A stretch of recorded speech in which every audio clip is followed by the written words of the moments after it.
Adandiwe. Uphelele. Kwakhe esonweni Nkosi yami. akumele ngabe usaphila lempilo uyiphila. Uyiphilisa ukungazi bazalwane. Nkosi. Bukani bazalwane. Phelele moya ogcwele. Sulukhaya. Akubizi lutho ukusizakala.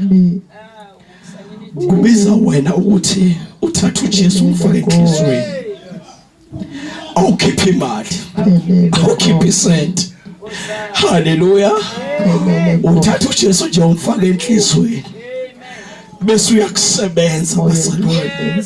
Usubona zonke izinto zizophuma ikhasha bazalwane. Nkosi yami. Sikhona egameni likaJesu. Amen. Konke kufeziwe bazalwane.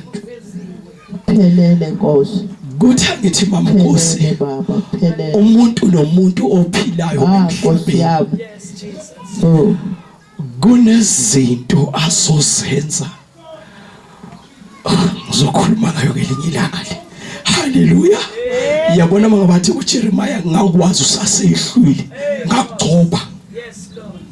Bishop athi ngakwenza umprofeti. Haleluya. Waqhutshwa sesehlwile akafika emhlabeni. Kunezinto umuntu before azalwa asikulist yakhe azosenza emhlabeni. Amen. Amen. Kunezinto ekumele zenziwe. Kunezinto ekumele usenze usuku nosuku. Bukani wena usilele eyintweni ekumele usenze osisele emhlabeni. Nkosi yami. Angeke ukwazi ukuyifeza nokuzenza ungamtholanga lo ozokwenza ukwazi ukwenza lento oyizele emhlabeni. Uthi uPaul ke ngikuluyile ukulwa okuhle. Kwamnandi eJeswini. Uyabona la Jeswini uphila uze uqede ibanga lakho. Uma ungena Jesu ufa noma kukunini bazalwane.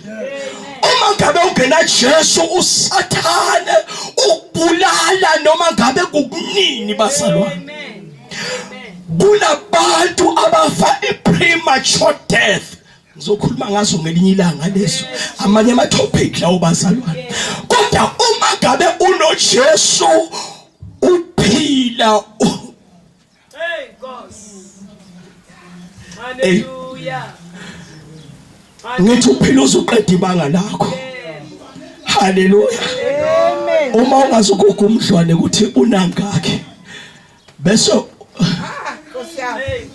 ubheka bonta 86 years bazalwane. Bese ubheka laba bana 50 years. Kukulamana kakho kunabo gogo abana 50 years. 86 years. Izinto abazidlayo simenza abe ugogo ona 50 years. Athi mayethi 60 years sohlulika nokuphakama. Omunye akasakhoni nokuhamba. Kodwa ukuba seJeswini uyagcineka impilo yakho. Uyazi ngimangale bishop imali ngitshela kulo namhlanje. Uma lingitshela iminyaka yalo bazalwane. Amen. Ubishop uyakwazi ukusuka la ngenyawo emaphupheni. Uyakwazi. Amen. Uyakwazi ukusuka la ngenyawo nase Davidton ngenyawo nje. Ayihambele. Ubishop. Ngalo buke kumnandi kanjalo ukufanele ukukhula abangcwele. Shizo. Uyazi kubaleka nalezi zinto ezigqilaza umzimba. Amen. Ayisixoxa ngelinye ilanga leso bazalwane.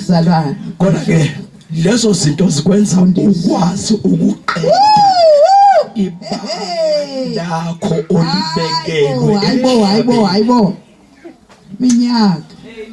86 futhi zikwazi ukwenza amazulu ukuthi wenze izinto ngesikhathi esiright. phila lo msebenzi ashumayela ivangeli philwa kuyabuka bukani bazalwane ukuphila eJeswini kukwazi ukukwenza ube ngumuntu omusha ozophila ongumuntu omusha akabe ngumuntu omusha sindiswa agcine abe umama abe ngumuntu omusha emini abe ngumama ebusuku agcina ngasasa sinayo kodwa uJesu uma ngabe ufika kuye lithi iBhayibheli okokuqala kuyedlula kuvela okusha uJesu ufaka umuntu esigabeni ekumele abe kuso. It doesn't matter ukuthi isono bese siqede kangakanani ngawe. It doesn't matter ukuthi nawe ngeswakala bazalwane bosuhambe endleleni ungasayi understand. It doesn't matter bazalwane abanye bese bakacabanga nokuyibulala. Don't kill yourself. Ungazibulali. uJesu sokufaka endaweni. Hey, glory. Hallelujah. Praise the name of Jesus. Manini bazalwane ngiqedile kodwa bese ngisho ukuthi uyabona uzoqeda ibanga lakho kahle. Nanti izwi lokugcina bazalwane sesiqedile bazalwane. Hallelujah. Asike sithini izandla ithandwa zezulu. Ngaze nganithanda bazalwane nibahle for inkosi yami uJesu unenze unababahle. Wena uyisithandwa sikaJesu. Amen. Akekho umuntu ohlonipheke njengawe ezulwini. Futhi akekho umuntu obaluleke njengawe ezulwini. Ezulwini kukhulunywa ngawe. Amen. Jesus.